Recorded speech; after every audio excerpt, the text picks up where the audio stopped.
Holidays-nale, adu namma GT Holidays da. GT Holidays, South India's #1 travel brand. You know you are special when you're with GT Holidays. ஜல்லிக்கட்டில் பிடிபடாமல் உயிரிழந்த கொம்பன் காளைக்கு சிலை வைத்து மணிமண்டபம் கட்ட கிராம மக்கள் முடிவு செய்துள்ளனர்.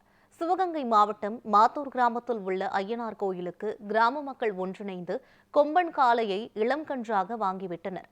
கிராம மக்களின் செல்ல பிள்ளையாக வளர்ந்த இந்த காளை கடந்த 10 ஆண்டுகளில் 36 வாடிவாசல் ஜல்லிக்கட்டில் பங்கேற்று பிடிபடாமல் வெற்றிகளை மட்டுமே சூடி கிராமத்திற்கு பெயர் பெற்று தந்தது. இந்த நிலையில் இந்த காளை 2022ஆம் ஆண்டு உடல்நலக் குறைவால் உயிரிழந்த சம்பவம் கிராமத்து மக்களை சோகத்தில் ஆழ்த்தியது. இதனைத் தொடர்ந்து ஆண்டுதோறும் செப்டம்பர் 20ஆம் தேதி கிராம மக்கள் கொம்பனுக்கு நினைவஞ்சலி கொண்டாடுவர். இந்த நிலையில் இந்த ஆண்டு நினைவஞ்சலியின் போது கொம்பன் காளைக்கென சிலை அமைத்து மணிமண்டபம் கட்ட கிராம மக்கள் முடிவெடுத்துள்ளனர்.